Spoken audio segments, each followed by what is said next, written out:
So we're going.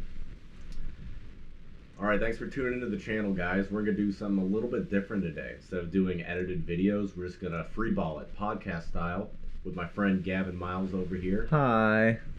Pretty well-informed individual. Don't let the hipster look fool you. I like to think so. Wait, hipster look? The flannel.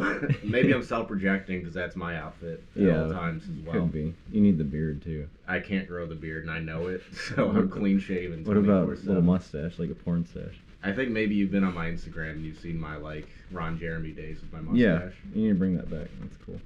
It's a little scraggly, so I stay away.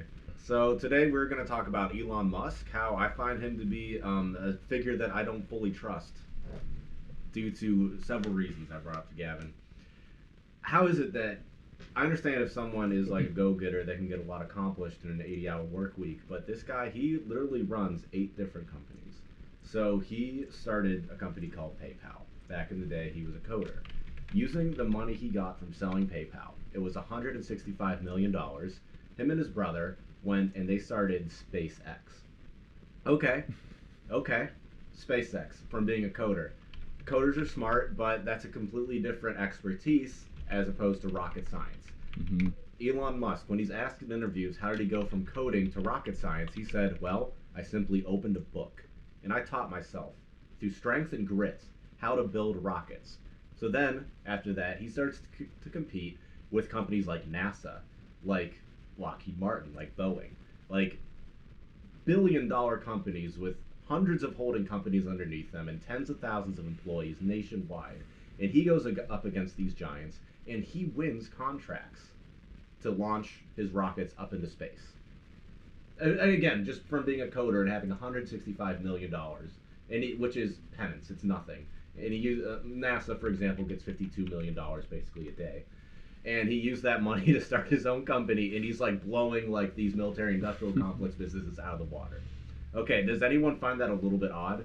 Not only that, but at the height of SpaceX's bankruptcy, he starts Tesla, the most successful electric car company on the face of the planet.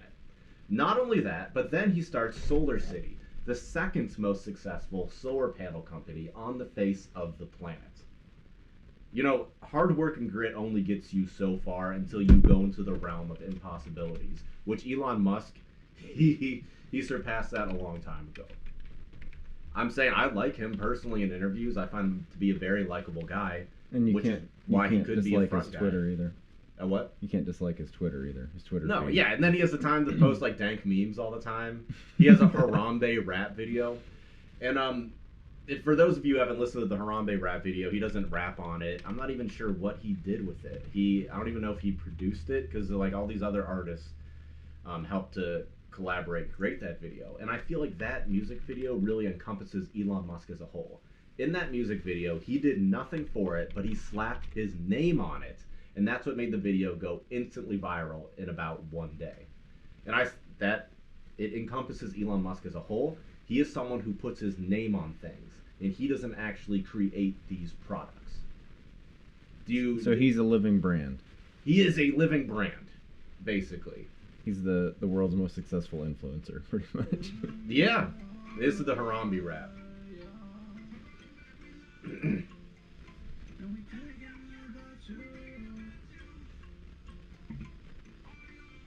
This is awful. It's so bad, but I mean, it's a little catchy though. All right, that's enough. Yeah, you can check it out. You can look it up. I'm sorry for everyone who had to listen to that. It just goes to show. He just put his name on that. That wasn't him rapping it. I don't know, what did it say? Does it say he produced it? I think he was listed as a producer on it, yeah. Okay, so he's one of the producers. He barely did anything. No. Stop. All right. So, what do you feel about this, Gavin? Do you agree or disagree, or do you think I'm being too conspiratorial? I don't know. I mean, anything that sounds kind of out of the realm of possibility is, everybody's dubious about it. But it is kind of weird when you start, okay, looking at somebody successful and seeing he has a net worth of $32 billion is mind-blowing. But on the same hand, it's like, you know that people can work hard and make that much money. I mean, Jeff Bezos and, Mark Cuban, people like that. But then you look at their track record, and typically they stick with, one thing like Amazon and one company, and they, work really hard and watch it rise, and then, keep working on growing that one company. But Elon, it is weird because, like, I just pulled up a list of his companies, and he has, where'd it go? Zip2 Corporation, PayPal, SpaceX. Hyperloop will be on there. Yeah, Solar City. And it's like he's got his hands in so many different things. Tesla, at the same time, and they're all just making massive amounts of money. Yeah. They're all, like, the head of their fields. It is kind of weird. Yeah, so I'm seeing, like, high-speed train there. So that's from the company Hyperloop that I also wanted to bring up. Basically, he's been given grants to drill underneath Los Angeles and San Francisco to make a high-speed rail system. Do you have any idea how much bureaucracy and red tape it would be to drill under the most sensitive earthquake zone in the United States? Yet he's just able to walk in and do it. And Joe Rogan basically asked him about this on his podcast. He's like, how are you able to just, like, start Hyperloop? And he's like, well, we just started digging. And that's all he said. And then he took another, like, hit of his joint. And then they're like, oh, nice, dude. Like, really, guys, does anybody at this point believe that he's just able to waltz in and do whatever he wants like this? There's something going on. I can't prove what is. I just know what isn't. And it's not possible for someone to be granted access to go up against the military-industrial complex and drill holes under L.A. and San Francisco. And to start something called the Boring Company. I think the Boring Company also makes holes, too. And then the Flamethrower Company. If you or I try to start a flamethrower company, someone would mess up with a flamethrower, hurt themselves, and you'd be sued into oblivion. And then actually be able to sell them. Yeah. To private customers. Have you seen those flamethrowers are gnarly. They're like military-grade flamethrowers.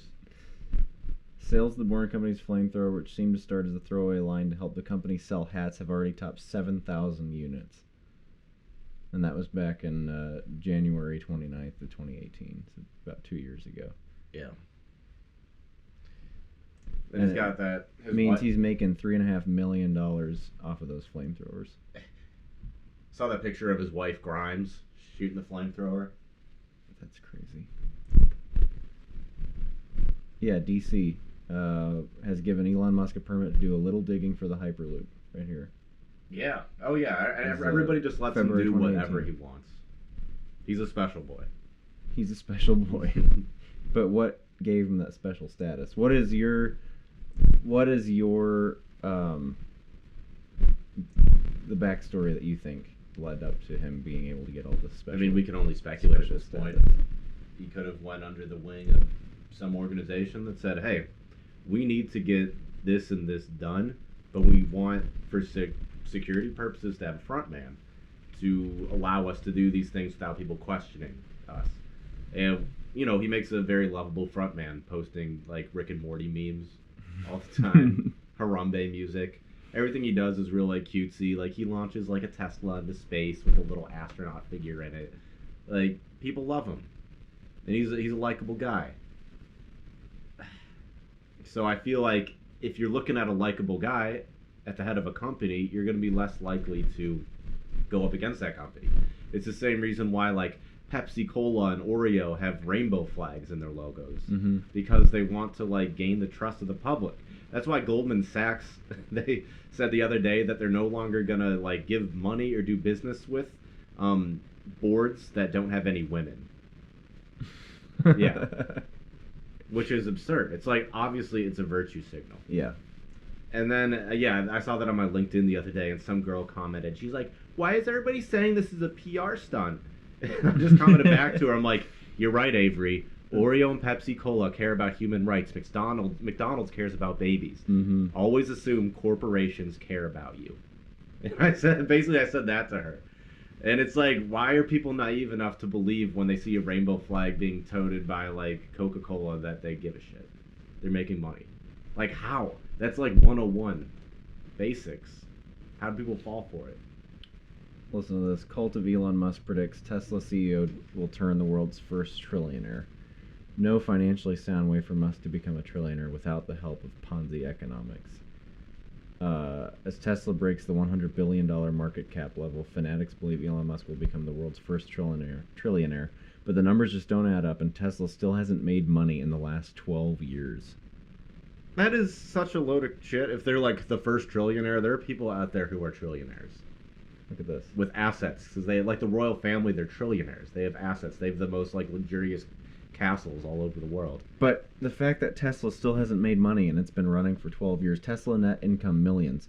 2007 they made negative 78 million, 2008 negative 82. All the way up 2017 they made negative 1.9 billion dollars. That's crazy. Damn. Tesla has no hope of making money. How I would still invest in them people because there's something nefarious going on. If you're someone who's into investing, invest in Elon Musk. Because no matter what happens, he's going to be okay. Because he's involved with some nefarious people. make money off of the evil? Yeah, right. If you want to capitalize on this terrible shit, do it. Yeah, I didn't. When you started talking about this at first, I was just like, "Oh, I'll give him a break. He's a nice. I mean, he's a smart guy. He's a, he's a bright guy. He's just making money. He's an entrepreneur." But, I mean, I still don't want to think that he's wrapped up in something. Who cares evil, what someone wants to believe? I know, but it does look. It looks weird. Like you start looking into it, and it looks weird. Like, where? Okay, if Tesla has not made any money in the past 12 years, how is he making any money? I mean, yeah, government grants and stuff for SpaceX, but it's still shady. Like, everything's just shady about it. It absolutely is. It's worth talking about. Speaking of shady, right now as we speak and as we're doing this, I'm going off on a little bit of a tangent. I don't know if there's anything else you wanted to add. I was just pulling up the SpaceX. SpaceX, that's cool. I was gonna. They contracted with the U.S. government for a portion of the development funding for the Falcon 9 launch vehicle, which uses a modified version of the Merlin rocket engine. As of May 2012, SpaceX had operated on total funding of approximately $1 billion in its first 10 years of operation. Yeah, their first rocket completely failed. It just blew up. But then they had raised $1 billion in funding from Google and Fidelity in exchange for 8.3% of the company, establishing the company valuation at approximately $12 billion. And it's like, why would someone give investments to a man who has no background in rocketry? It's just like... He has no background in rocketry. Yeah, it's glorified begging. That's all this is he's just... I mean, really good at begging. Everything is innocent, he's just a really good... Like you said, he's a likable guy and he's a good front man. And he's just really good at holding his hand out and saying, "Pretty please, give me some money." He's not that charming. He stutters in every interview. That's true, yeah. He's not a smooth talker. Maybe that's part of the charm, though. He's like an embarrassed little kid, and you're just like, "Oh, you're so cute." Yeah, here's $2 billion. Yeah. Yeah, I wish it worked like that. No. I mean, yeah, his first rocket blew up, and then they had this fairy tale story, because I watched the 60 Minutes interview on Elon Musk, where it's like, I knew that if the next rocket failed, we'd be done forever, and I'd lose all my money and be destitute. Mm-hmm. But then magically, the second rocket did work, and it saved the company. Saved the company. I just don't believe fairy tale stories like that in the real world. Yeah. Things don't turn out that smoothly, usually. Or like with that many, like, heroic ups and downs. Mm-hmm. Like the hero's journey. Mm-hmm. Seems contrived. Yeah, it's weird. I'll give you that. It's weird. I don't know if I can jump in head first into it, but I'm definitely going to be looking into it myself more, because it's strange. Like, the background's just kind of weird. And the fact that, he's... How old is he now? I mean, he's not... 40, I'm guessing? Yeah. He's 48. Yeah. He looks good for his age, and he used to be bald, and now he's got a full head of hair. Full head of hair. He is a cyborg. But it's kind of... No, he's 6'2". He's taller than I thought. It's kind of an anomaly as far as entrepreneurs go, I think, to be, like, creating such new... I don't know, maybe I'm totally off base, but to be having such... or coming up with new companies at this age and not watching them through like over a couple decades to grow. Like Jeff Bezos, I mean, he started Amazon back in the late '90s and has just stuck with that one company, and that's how he's made all his money. Yeah. He's 56. Well, Elon Musk gives me hope because he looks a lot better now than he did back when he was like 25. It's true. He looks like a stud. He looks like Tony Stark. And back then, he looked like a total goober. If you've seen him, he looked like a little muskrat with like 3 hairs left on his head, like smiling up at the camera with a toothy-ass grin. Jeff Bezos founded e-commerce colossus Amazon in 1994 out of his garage in Seattle. And see, he's just grown that. All these stories, it starts in a garage, isn't it? Mm-hmm. Apple, Jeff Bezos, Google, You Microsoft. think Jeff Bezos is wrapped up in shady stuff too? Dude, he works at the Pentagon. Yes. He has a seat at the Pentagon.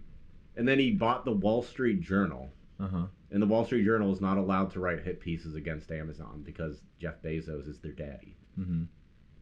Yeah, if he puts his hand in the mainstream media... okay. And he's on the intelligence board of the Pentagon. I mean, he's a shady guy himself, but do you think that he's propped up like you think Elon Musk is? Oh, I don't know about... Maybe. I agree that Jeff Bezos is a nefarious individual, but I don't think you're coming from with Elon Musk that Elon Musk isn't necessarily the evil one, but that he's the front man. Yeah, he's a front man. I don't think Jeff Bezos is like made to be a front man. Mm-hmm. Was this yours or mine? That's yours. Okay. I don't know why I have this. Anyway, what was your tangent that you wanted to jump off onto? Oh, just right now the impeachment is going on. I think it's one of the final days.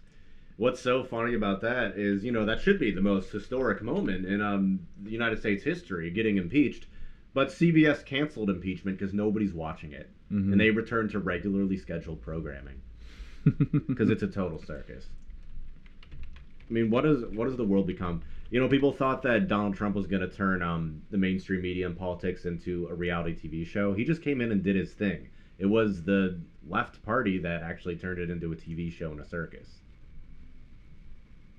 Yeah, I saw that Jerry Nadler and Adam Schiff both offended swing voters in the Senate because of the remarks that they made just the other day. What they say? I want to pull up Jerry Nadler's comments. Let me see here.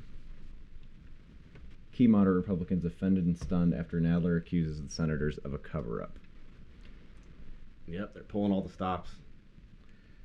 This isn't even a good conspiracy. It's not like an Elon Musk one. No, yeah. Senators Lisa Murkowski of Alaska and Susan Collins of Maine are 2 of the few Republicans who have expressed an openness to hearing from witnesses. But I guess as soon as they got into it the other day on the 23rd, and today's the 25th, so it was, Thursday, Jerry Nadler made a comment about that let me see here, President Donald Trump's impeachment trial would be complicit in a cover-up. That the Republican senators are complicit in covering up his crimes. Mm. And that's going to do, between him and then Adam Schiff today, I think, or yesterday, made an offhand comment about if, let me see here, about heads on spikes. Like Vlad the Impaler? Yeah, he said that, let me see what he said. Schiff sparks blowback with head on a pike line. He's just so unlikable. So, he is very unlikable. He looks like a walking, marionette. CBS News reports that a Trump confidant said that GOP senators were warned, vote against the president and your head will be on a pike. Now, he's trying to say that some Trump, insider told GOP senators. And then, let me see here. Senator Susan Collins, a crucial swing vote, could be seen looking at her colleagues next to her and shaking her head. That's not true, she said several times from her seat, loudly enough to be overheard from the Senate gallery. That sounds like his warped perspective of what he thinks a person on the right would say. And you can't trust anything he's saying. We know that because of after he did his little parody line with the transcript. Mm-hmm. What is that parody too? And he's like, guys, I was joking. And then he looked around and he's like, and I'm surprised that nobody else picked up that I was joking. I'm joking, right? Yeah. Right, guys? When I said that he did something illegal, guys. I was kidding. It's not like I hate the guy or anything. I'm not biased.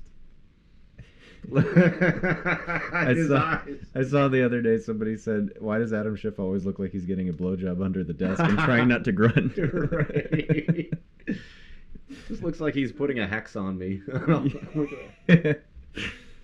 He's just, I mean, aside from just, being an idiot, he's just an unlikable looking dude. Oh, yeah. Very punchable face.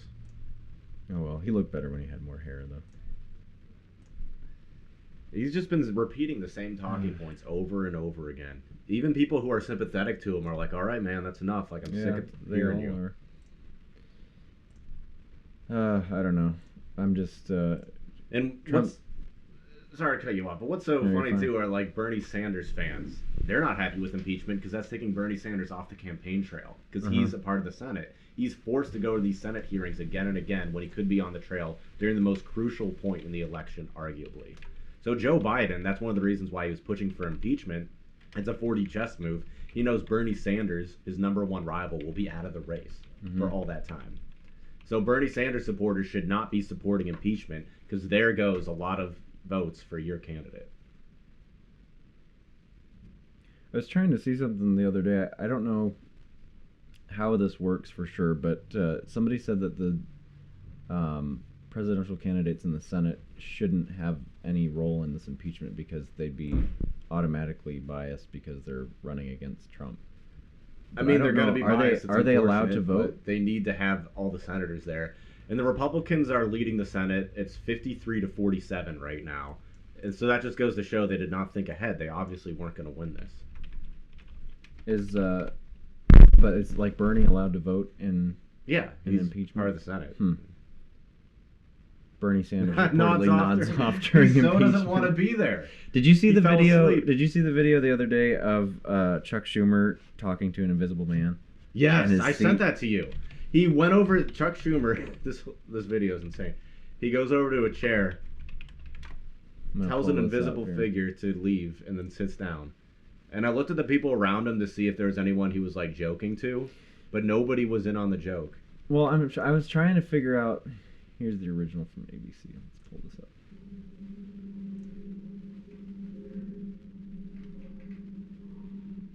So I don't know what he's doing over there. I think he's talking to that guy in the red tie. But then he works over here. Maybe.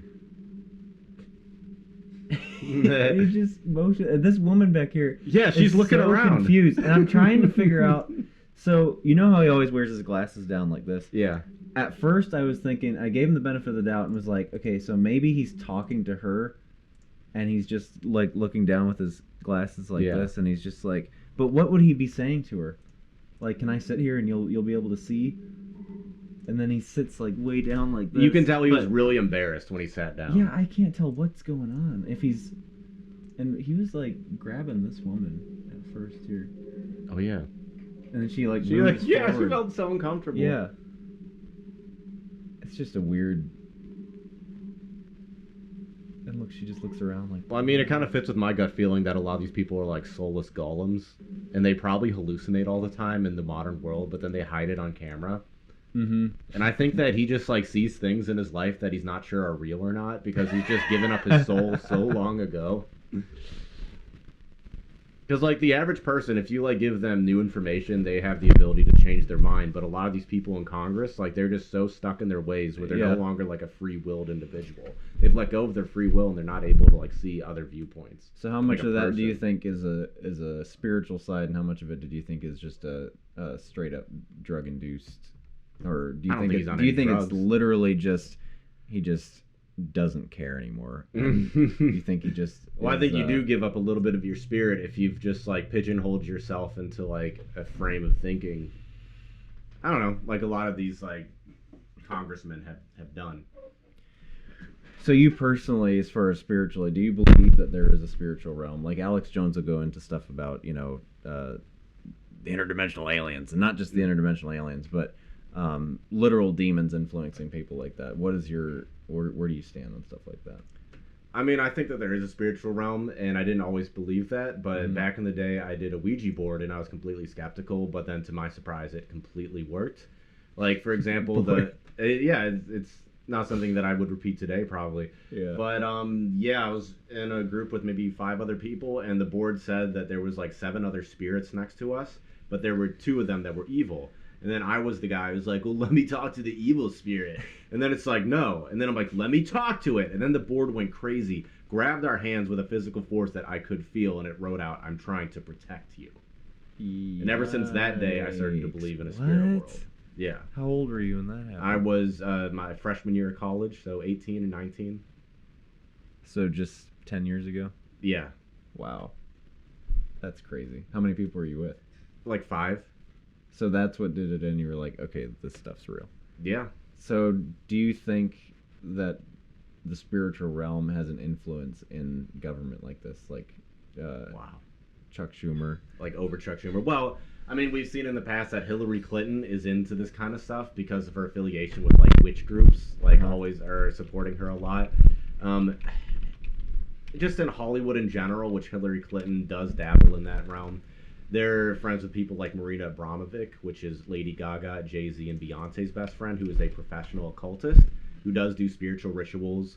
Then people like Jay-Z, he has a clothing line where one of the hoodies he has the saying, "Do as thou wilt," which is a direct saying from the most prominent occultist, Aleister Crowley. Jay-Z. Jay-Z has a hoodie that says, "Do as thou wilt." Wow. It's Aleister Crowley. Yeah. That's occultist Satanism. Mm-hmm. So, as I've discussed in previous videos, Satanism and the occult is very fashionable in Hollywood. It's like a cool thing to be into. Yeah. Without a doubt. Whether or not they totally understand what they're dealing with, it's what's cool. But, I mean, we know that the occult has been built into our architecture in D.C.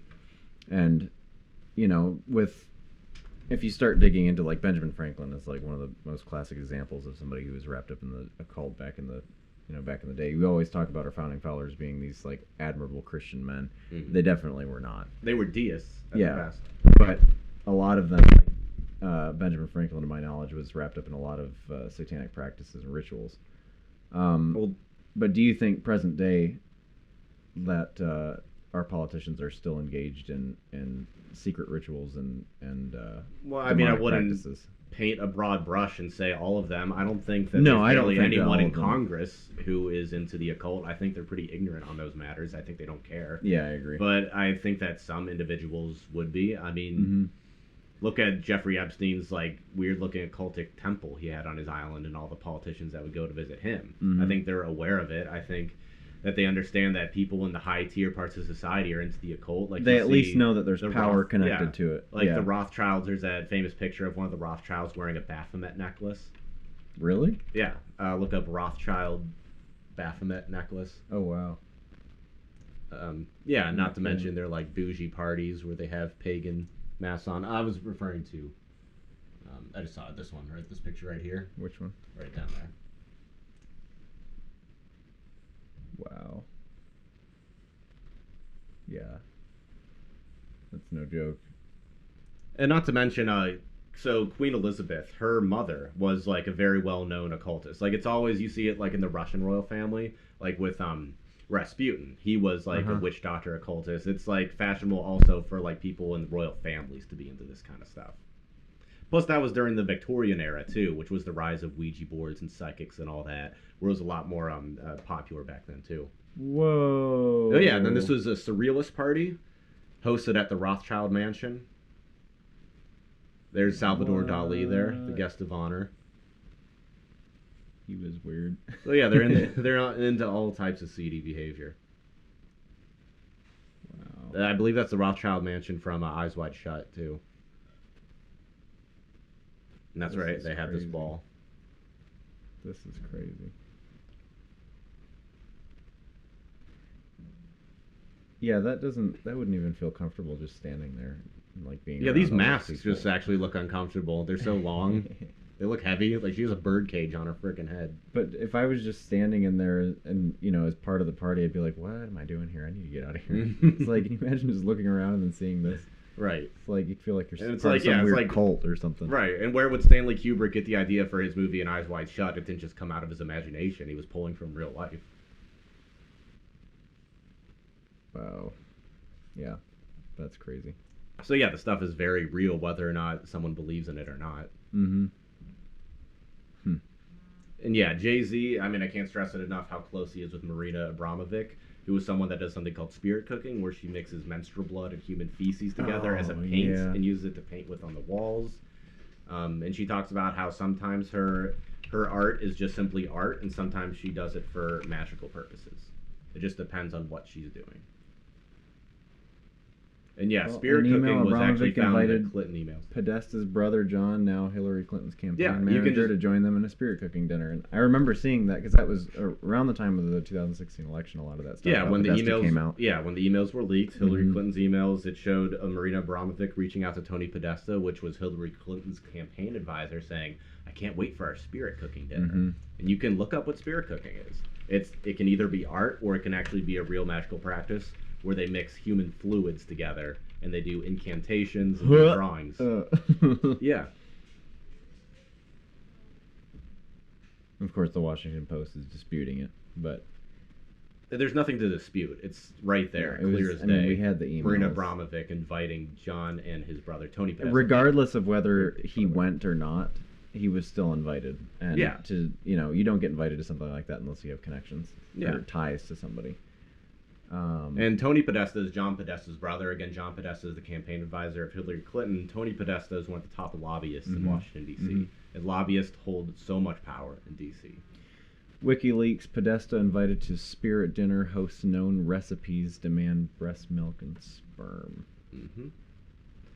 Yeah, there's a lot of interesting stuff going around about Tony Podesta. Like, for example, like there's a picture of him holding like a pagan-looking fish in one hand, and then in another hand he has a scar on his finger. And then you see Marina Abramovic's artwork, and she says, "Take a cut into the ring finger on your left hand and eat the pain." And he has a Band-Aid over the ring finger of his left hand. Wow.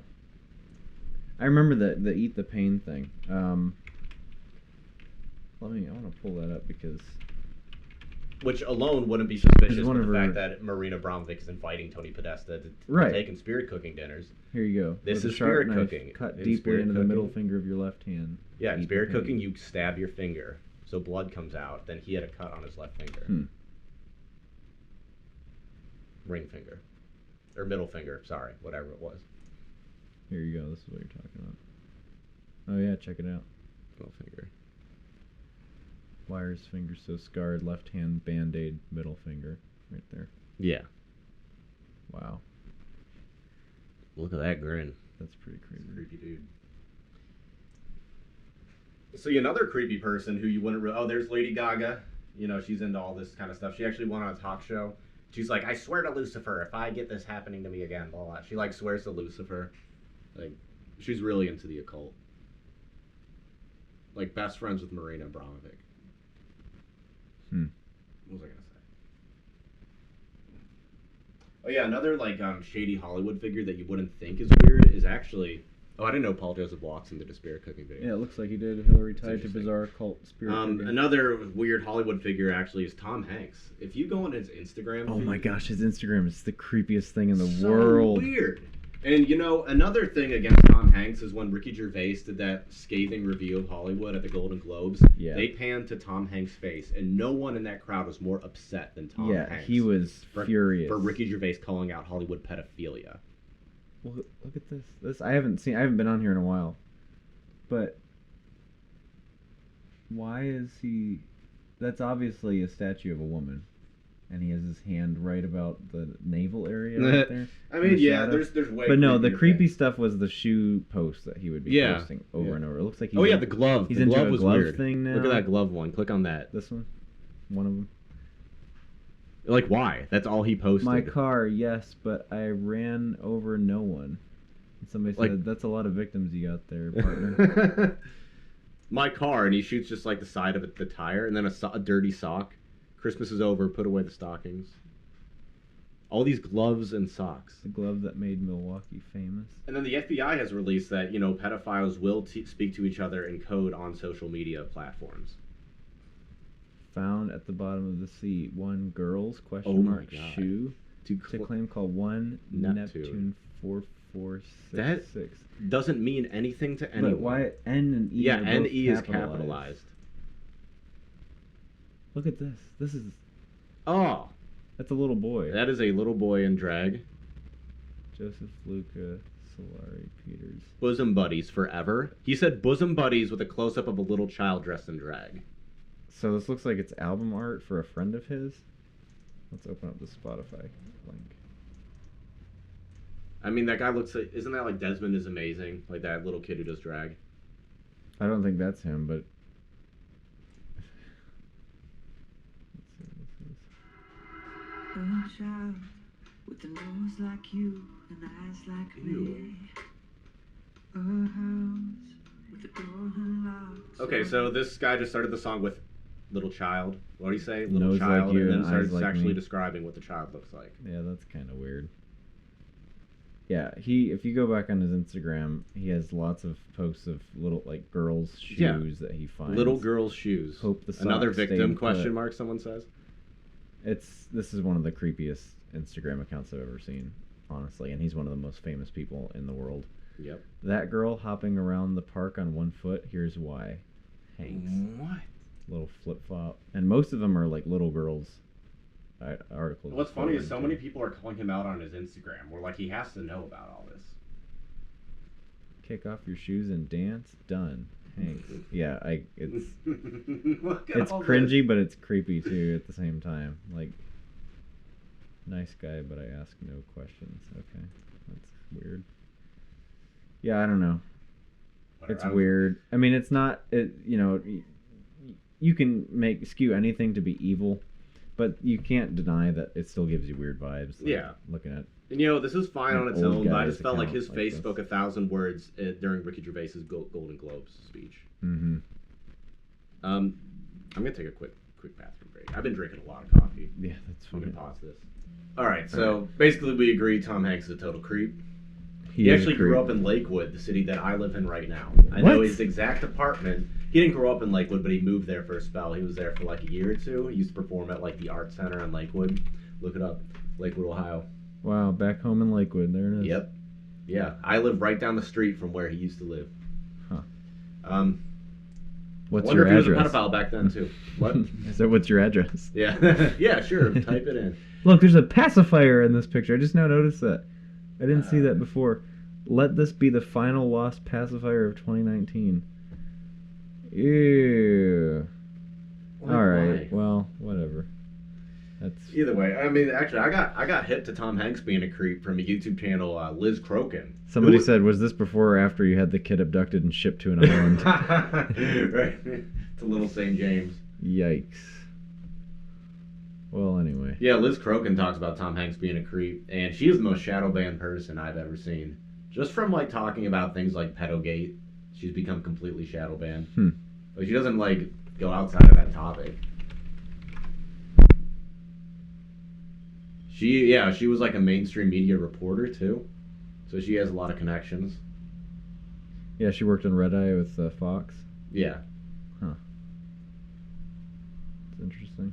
So yeah, she just really studies like sex trafficking in general. That's her whole thing. She But should she's come great. investigate the Amish around here. Right. Yeah, actually, Gavin, you played a hand in that. I played a hand in the pedophilia. With stopping and exposing it. Yeah. So I used to work at an organization called Christian Aid Ministries, and they're based out of Millersburg, Ohio, which is where I live. And they had I can pull it up here. They had a guy employed with them for a number of years. That was he was abusing. Well, he abused children. He sexually abused children in the U.S. for a while, and then repented of it in church, and then started working for Christian Aid, and they sent him down to Haiti, knowing full well what he had done before.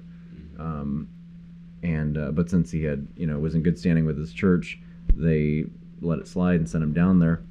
And then while he was in Haiti, he started abusing boys in Haiti. Somebody found out about it. He was sent back home. Nobody alerted the authorities to it.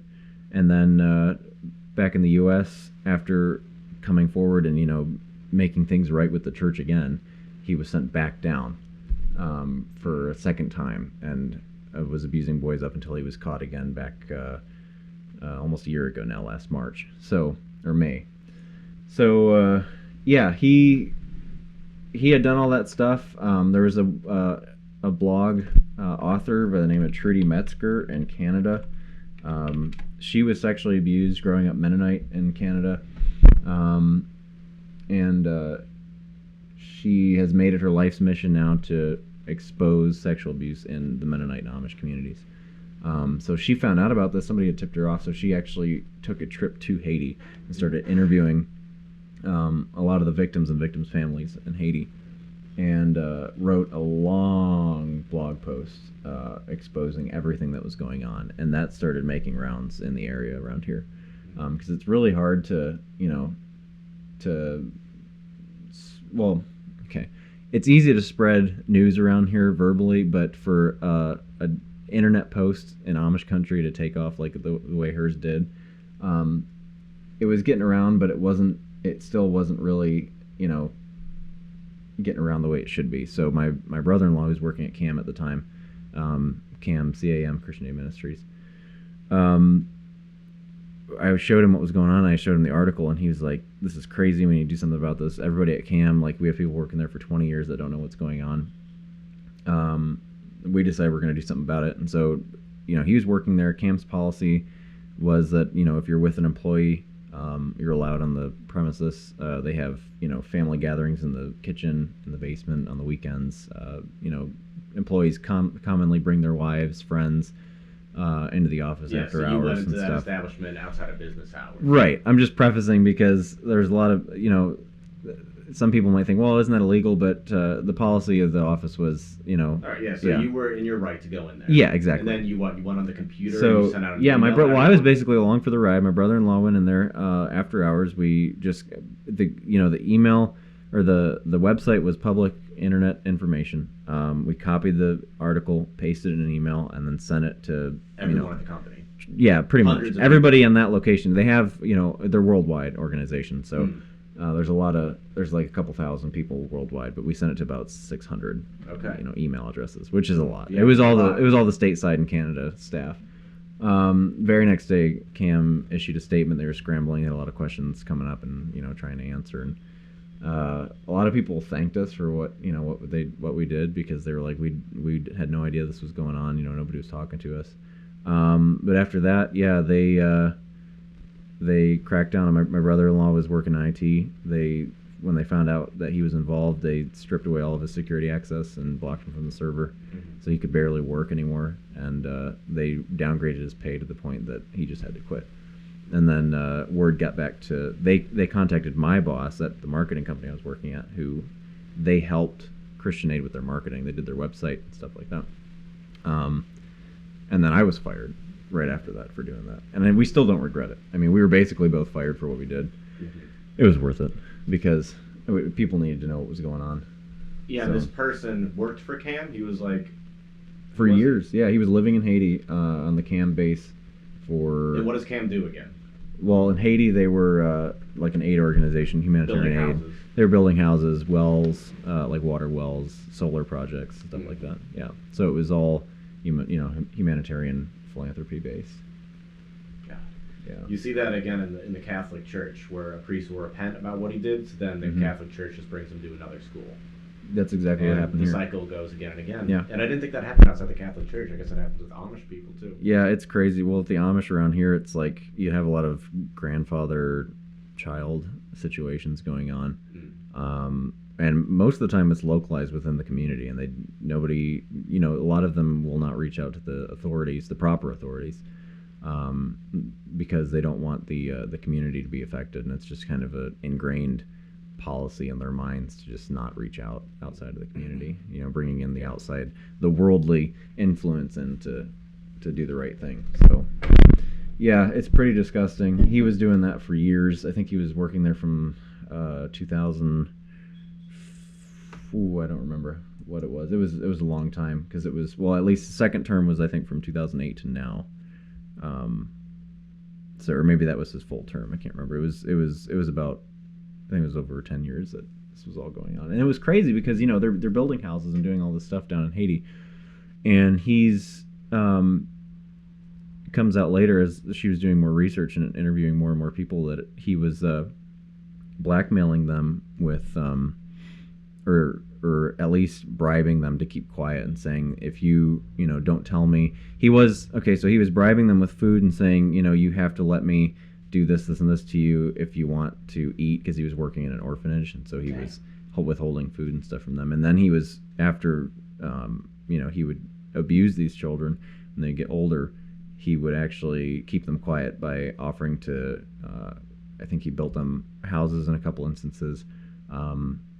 He bought them with, Christian Aid's funding, like gators, like, off-road ATVs and stuff for, utility purposes. But he was bribing them with all this equipment and housing and stuff to keep them quiet. And, for a poor country to be abused by a first world, American like that, and using necessities pretty much, like human necessities, It happens against often. them. Yeah, it's crazy. I've seen other stories that like have the exact same script. Mm-hmm. American goes over like the Philippines and does the same thing. Yeah. Well, and Trudy said in a recent blog post that she's following up on other leads for other people under Christian Aid's employ that are elsewhere in other countries that are doing the exact same thing. Yeah.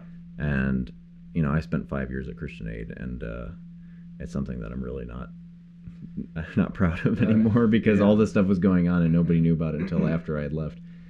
And now it's finally starting to come out. And yeah, I can't believe there's other people that are leaving Christian Aid because of this, which is good that they're brave enough to do the right thing and leave the organization. But for the people that are still there, I just can't believe what's going through their mind, that they are comfortable, working and supporting an organization that employs people like this. And even if, it's completely innocent and they don't know anything about what's going on, which I do not see how that's possible. There's no background checks. They, if you're going on the mission field, they don't check you out at all. They just send you over. And that's exactly what happened with Jariah. His name was Jariah Mast, this guy in Haiti.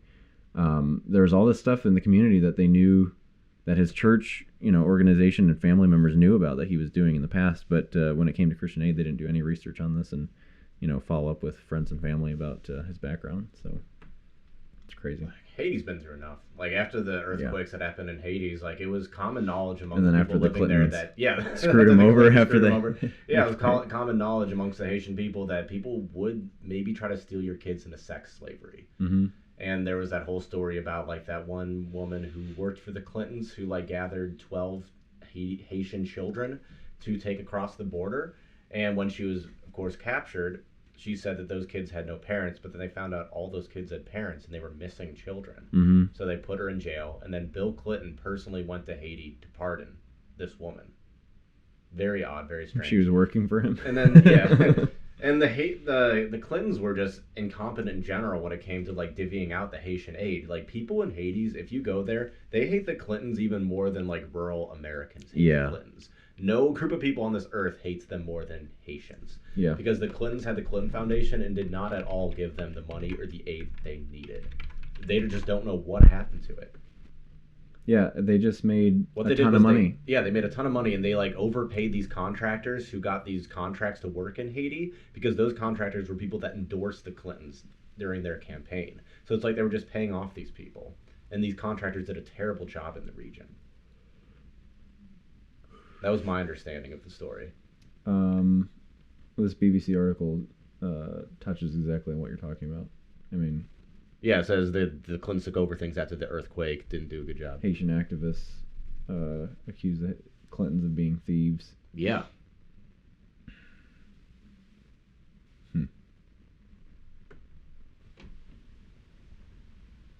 It was like Mr. Clinton's own office at the UN found 9% of the foreign aid cash went to the Haitian government and 0.6% to local organizations. 9%, 0.6% to locals.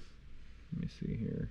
Look at these like Haitian protests with Hillary in a jail Haitian cell. protester outside New York's Hofstra University, scene of the first presidential debate in September, where Hillary Clinton belongs, in a jail cell. It's so funny how leftists will like clutch their pearls when people on the right are like, lock her up, when they see like Africans doing this, Haitians doing this. Foundation working with the Clinton State Department helped arrange a U.S. subsidized deal with the Haitian government to build a $300 million factory complex in 2012.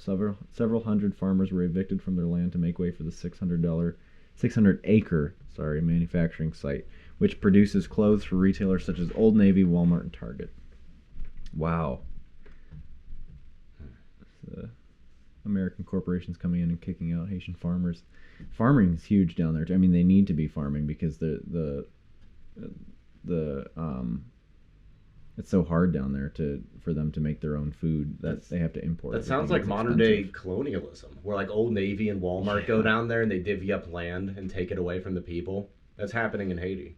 And it got even worse after the Mr. Clinton earthquake. declared 100,000 jobs would be created in short order, but the Caracol Industrial Park has created only 8,000. It's not even a tenth of what he said would show up there.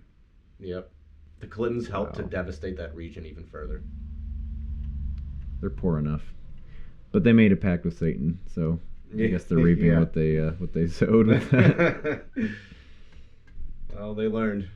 Yeah. Anyway. I think that about wraps it up. I mean, we're both hungry. Right? Yeah, I want to go eat. All right, well, that was Brettcast episode 15. What are you at now? Who knows what I'm at? I'm glad to be back into this. I plan on going back to doing regular programming. Sweet. Well, there you go. Thanks for coming. Thank you, everybody. Take care.